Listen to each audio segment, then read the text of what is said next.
Oi, pessoal, semana 3 do ciclo 2 e o nosso assunto de hoje é o vértice da parábola, ou seja, o ponto máximo e o ponto mínimo que a parábola pode alcançar. Vamos ver direitinho. Quero começar a aula falando do assunto principal, que é coordenadas do vértice, ok? O vértice, gente, é esse ponto máximo aqui da parábola. Se a gente tiver a concavidade para baixo, ele vai ser o ponto máximo, e se a gente tiver a concavidade para cima, ele vai ser o ponto mínimo. Isso é algo que confunde os alunos, porque a gente ouve a palavra baixo, a gente quer ver o ponto lá embaixo, mas no fim ele é o máximo, porque é a concavidade, né? Esse buraco aqui que tá para baixo, tá? E quando a gente ouve a palavra cima, né? A gente quer ver o ponto lá em cima, mas ele é ponto mínimo, porque a concavidade está para cima. Então, esse ponto máximo, ponto mínimo, é esse extremo aqui da parábola, é o ponto mais baixo ou mais alto realmente. Todo ponto, né, tem duas coordenadas. Então, aqui eu relembrei, para um ponto precisamos de um par, ou seja, duas coordenadas, tá? Um par ordenado, x e y, né? E a gente tem duas fórmulas por causa disso, porque a gente precisa de uma para x e uma para y, tá? As fórmulas são essa aqui, ó. Para a gente achar esse ponto que eu falei lá embaixo, aliás, lá em cima para vocês, né? Aquele ponto lá, a gente vai calcular x e y, tá? O x vai ser a coordenada que tá na frente no parênteses, e o y vai dar um resultado, vai ser a segunda coordenada do parênteses. E isso aqui é um ponto que a gente vai marcar no plano cartesiano lá. E a gente marcou esse ponto. A gente sabe que se a concavidade for para cima, a parábola vai ter o ponto mínimo ali. Se a gente estiver num exercício que a concavidade é para baixo e a gente marcou aquele ponto aqui, que a gente tirou dessas duas coordenadas, a gente sabe que vai ser o ponto máximo da parábola, tá? Isso é bem importante. Então, vamos usar essa fórmula para a gente tentar entender. Menos b sobre 2a e menos delta sobre 4a. Dei um exemplo aqui da página 177, exercício 1, letra A para vocês. Deixa eu dar uma diminuidinha aqui, só para a gente conseguir ver tudo de uma vez. Comecei aqui com o nosso exercício, o nosso enunciado. A gente tem aqui um A, um B e um C bem definidos, certo? Porque é esse B que vai aqui no lugar do B, né?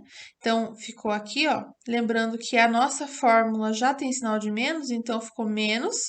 E o menos do próprio B, que já era negativo, né?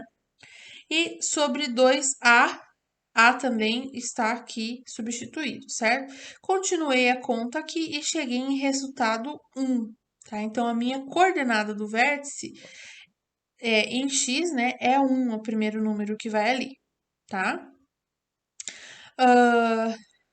Y, vértice, é a segunda coordenada, vai dar 0, ó. Porque delta, fiz aqui no cantinho delta, tá?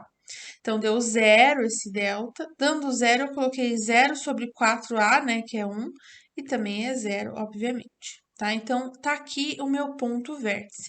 Se eu quiser marcar isso aqui no plano cartesiano, vou fazer aqui um rascunho para vocês. Imagine lá, né, o meu plano cartesiano.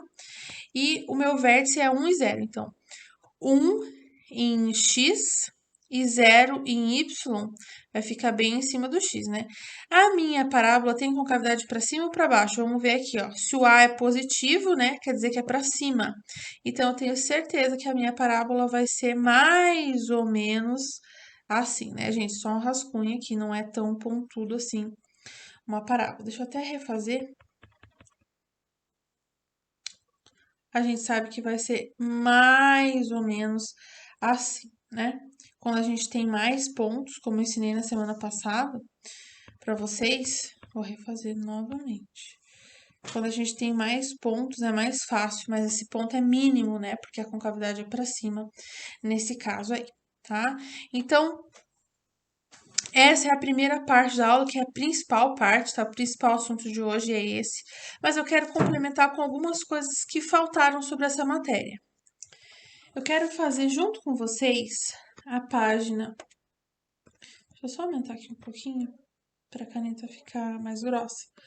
Página 173, eu quero fazer com vocês o 1A. Então, acompanha lá no livro comigo. Se precisar pausar o vídeo agora para pegar o livro, pausa e acompanha lá. Analise as representações gráficas das funções quadráticas f de x, que é azul, e g de x, que é laranja. Ele só mudou aqui g de x para não ficar igual a f de x, né? Para parecer que são funções diferentes. Letra A, as raízes de cada uma das funções. Gente, muito importante. As raízes são os pontos em que a parábola. Opa, perdão. Parábola cruza, ou às vezes ela também só encosta, né? O eixo X, tá? O eixo das abscissas, né?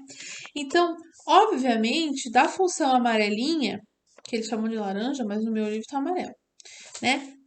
A g de x, as raízes são menos 3 e 0. Eu sempre coloco 0 no y, tá? Porque o que importa é a coordenada x, né? E 1 e 0. Porque é aqui, ó, nesses pontos aqui, que ela cruza, né? O gráfico amarelinho ali, que é a g de x, cruza o eixo dos x's, das abscissas, certo? Isso não acontece na azul, que é a f de x, né? Opa, esqueci de trocar de caneta. Na f de x, isso não acontece porque ela só encosta, então a raiz é só uma, é 2 e 0, né? Lembrando que é porque o 2 encosta ali no eixo das abscissas, tá? Com isso aqui, você consegue fazer a letra B, né? Que ele pede a lei de formação. Então, bem importante, a letra B, a lei de formação é aquela fórmula, né? Alguma coisa x quadrado, mais alguma coisa x, mais alguma coisa independente, que é um número só igual a zero, né? Essa seria a lei de formação. Como é que eu consigo isso? Então, por exemplo, da g de x, como eu tenho as duas raízes aqui em cima, eu vou fazer o seguinte, eu vou colocar x menos x1, quem que é meu x1? Vai ser 3, né? Vezes x menos x2. Tá? A gente sempre acha x1 e x2, né? Então, só para ficar bem claro aqui, eu vou usar o 3 como x1, então vai 3 aqui, certo? E eu vou usar o 1 como x2, porque são as duas raízes que eu encontrei. Então, vai ficar assim, ó, x menos 3, né? Esquece do sinal ali, vezes x menos 1. E aplicando a distributiva aqui, vai ficar x quadrado. Deixa eu só fazer uma coisa antes de fazer a distributiva. Eu vou arrumar aqui, vou deixar x mais 3, né? Menos com menos dá mais. Então, x mais 3, x menos 1. Agora sim, vou aplicar a distributiva, vai ficar mais fácil. X vezes x, x quadrado. X vezes menos 1, menos x. 3 vezes x, esqueci do sinal, 3x. E 3 vezes menos 1, menos 3. Arrumando aqui, né? Essa parte aqui vai ficar mais 2x menos 3. Olha aí a minha lei de formação. Então, é sempre essa fórmula aqui, ó, que eu vou utilizar. Se você conseguiu achar as raízes da função, você coloca nessa fórmula aqui e você tem a lei de formação, tá? Como é que ficaria para f de x, que só tem uma raiz? Repete, né? Fica repetido. Então, f de x vai ser x menos x1 e x menos x2, porque isso é a fórmula, não vai mudar. Mas na hora de substituir, eu substituo 2 nos dois parênteses, né? Porque a única raiz é 2, certo? Então, vai ficar x vezes x quadrado, x vezes menos 2x, menos 2x vezes x menos 2x, e menos com menos mais, 2 vezes 2, 4. Então, x menos 4x mais 4. Só Eu juntei esses dois aqui e deu esse aqui, tá? Só para você saber o que aconteceu. E essa aí vai ser a lei, tá? A lei de formação, tá? Isso é muito importante. E uma última coisa que eu queria falar para vocês é, por exemplo, né? Tem alguns exercícios que vão pedir, tá? Como que eu sei nessa função aqui? Deixa eu até mudar de cor. Nessa função aqui, ó, tá? Onde vai cruzar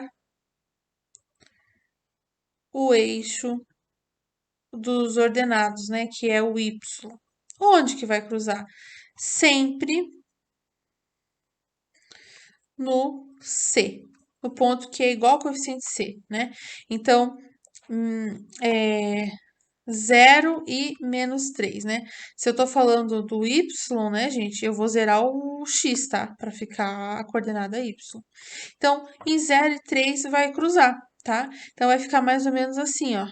Menos 3, né? Então, 1, 2, 3 aqui para baixo. E 0 vai ficar em cima. E é aqui que a minha parábola vai estar passando. Essa parábola aqui, ela é com cavidade para cima. Ela vai estar passando, gente, aqui, né? Ou talvez não seja desse jeito. Talvez seja assim, eu não sei. Eu só sei que ela vai cruzar o eixo Y nesse ponto. Essa aqui vai cruzar em mais 4. Essa aqui vai cruzar em mais 4, né? Então, ou seja, sempre no C, tá? Então, deixa eu só dar uma melhorada aqui para vocês deixarem isso anotado. Deixa eu excluir aqui e escrever certinho aqui para vocês. Sempre no ponto 0 e C. Esse aqui seria o coeficiente C, né? Ou seja, o termo independente. Vou abreviar aqui. O termo independente lá da primeira aula que a gente viu, tá? Então, assim, assistam as aulas do ciclo de novo, se for necessário, tá? Para vocês terem uma visão geral das coisas, certo? E façam os exercícios, tá? É bem importante vocês fazerem os exercícios, tá? E não se esqueçam que o principal da aula de hoje é isso aqui, ó, que eu tô grifando de amarelo. Nem vou grifar assim, senão parece que eu tô riscando, né? Isso aqui, ó, que eu tô destacando de amarelo, tá bom? Até a próxima. Tchau!